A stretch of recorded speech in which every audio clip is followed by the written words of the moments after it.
Hello and welcome to Maastricht in the Limburg province, the Netherlands, where trade routes have connected places for centuries.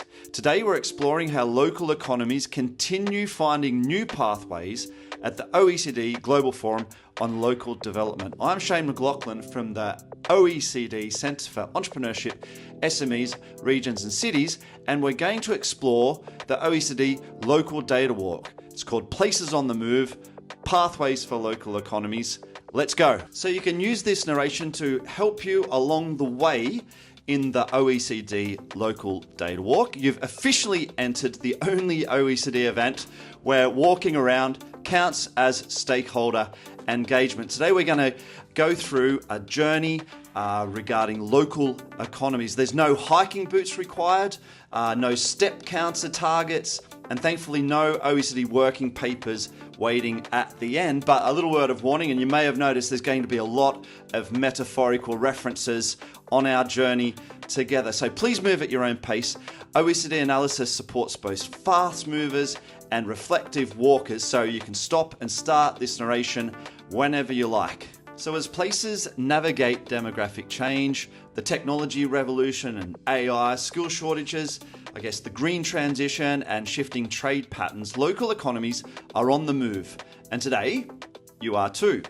This walk brings together OECD local data, covering thousands of places and more than 100 indicators to help us understand where communities are thriving, where challenges are emerging, and where opportunities may be hiding in plain sight. So think of this less as a presentation and more of a guided exploration. So let's start walking. Welcome to our first stop, Places on the Move, Pathways for Local Economies. And this one's a little bit texty, but I wanted to use an analogy because it's true that local economies are a bit like all of us trying to navigate our way around an airport. Some people know exactly where they're going. Some people are sprinting, some are delayed, and some are standing in front of that departures board wondering what just happened. Now, places and local economies face the same things. Labour markets shift, industries evolve, people move, skills need change, and the question coming from all that is, how do local communities navigate all of this movement? And that's where data comes in. So good local data helps places spot risks early. It identifies opportunities and helps us make smarter decisions. And indeed, policy making without data is a little bit like hiking with no map. So you might eventually get bored of all of these metaphors, but let's get somewhere, and it might not be where you intended. And I just wanted to plug the OECD Local Data Portal, which has heaps of data about your place. So now we've arrived at our first big visual, a hike for local jobs. So we're going to move between visualizations, and I guess that's technically part of the methodology, you could say. But regarding jobs and labor markets, at this stop, we look at one of the big stories emerging across OECD regions,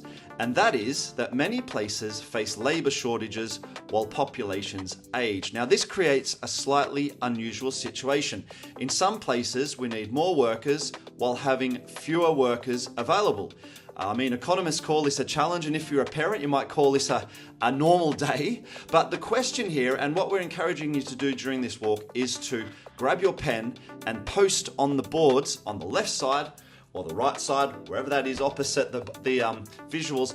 And we want to know what factors are driving employment in your region and what are the roadblocks. So please do get active now and respond on the post-its and stick them to the boards. So we're at the next stop now, navigating demographic changes for talent and skills. So as we explore this particular graphic, let's think about our own communities and where the skills gaps are emerging, which sectors struggle to recruit, and which opportunities are appearing. So the question here is, what policies are being adopted in your region to retain, retrain and provide workers with the skills needed in the local labour market, especially in regions with lower employment rates, and what can national and regional governments do to ensure that barriers are removed in your region, especially for people far from the labour market. Get cracking and post your responses. So as we continue talking about the bumpy road and demographics,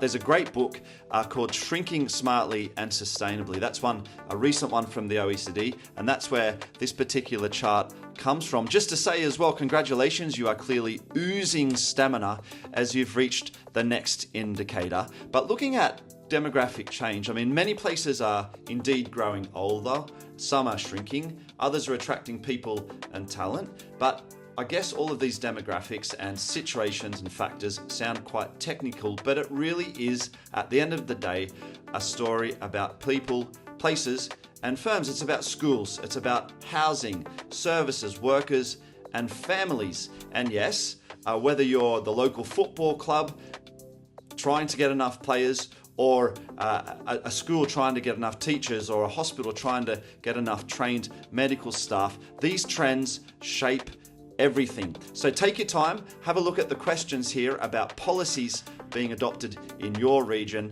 regarding talent and shrinking smartly. Please take your time to answer the questions.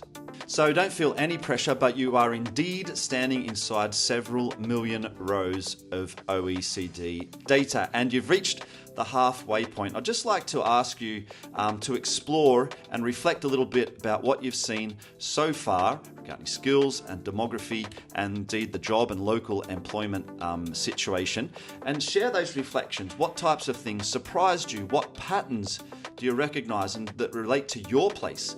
What's missing from this? We would love to learn more about what you think the OECD can do going forward, and how OECD can tell stories using data. So please do bring your lived experience and write those things down on the post-its on the boards. So our next stop looks a bit towards the feature. And don't forget that if you're feeling lost, please do follow the charts. So AI is changing jobs, but its impacts are not felt in the same way everywhere. Some places have workforces that are more exposed to AI and automation.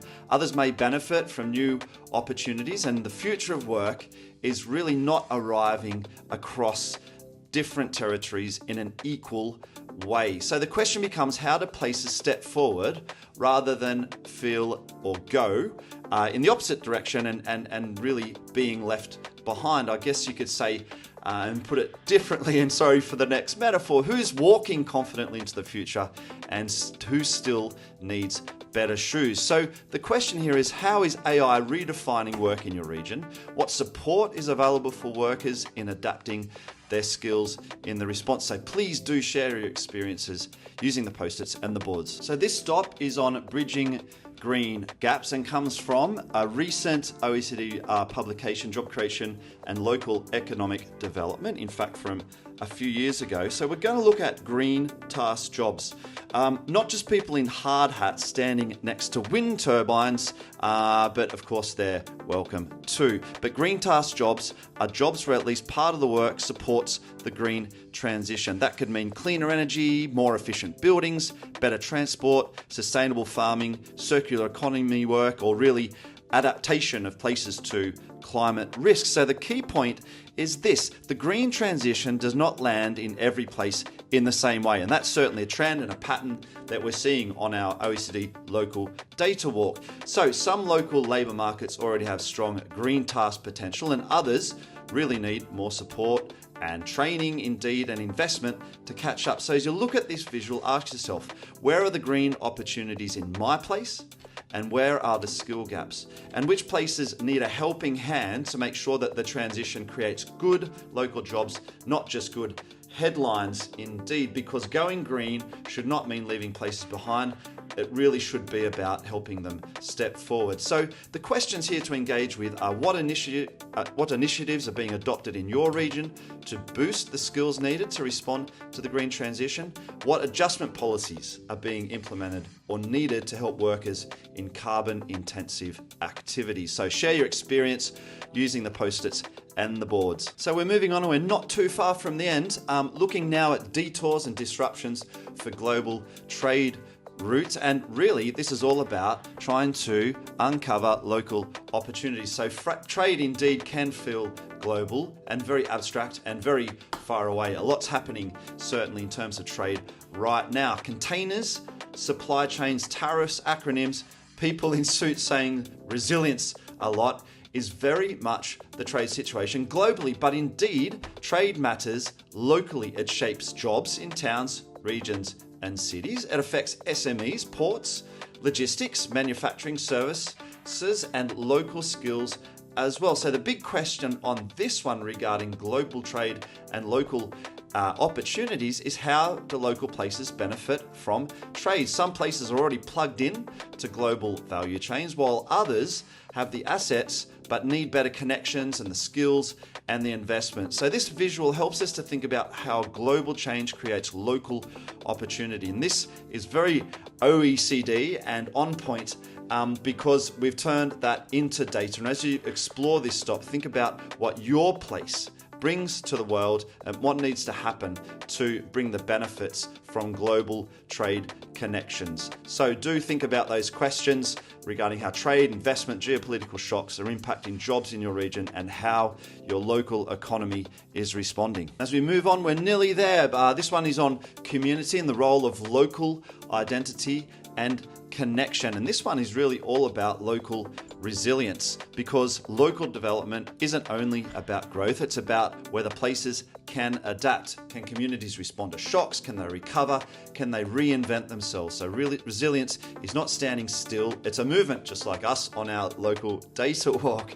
But we've got to go, of course, in the right direction. So on this one, we want to ask, what else should the OECD be measuring in this space? How can we capture the impact of factors like place identity, important to all of us, on local economic performance? So share experience using the post-its and the boards. We're nearly there. Now we've reached the end of the OECD Data Walk. Thank you so much for joining us. But to continue the journey, it's your turn to help drive our conversations at the OECD Centre for Entrepreneurship, SMEs, Regions and Cities. So do reflect on what you've seen today. We've traveled through jobs, skills, demographics, tech, resilience, local development trends that are shaping communities, your communities and places around the world. So hopefully with a few insights, there've been a few surprises and we want to capture those. So do reflect and respond. And maybe you've even increased your step count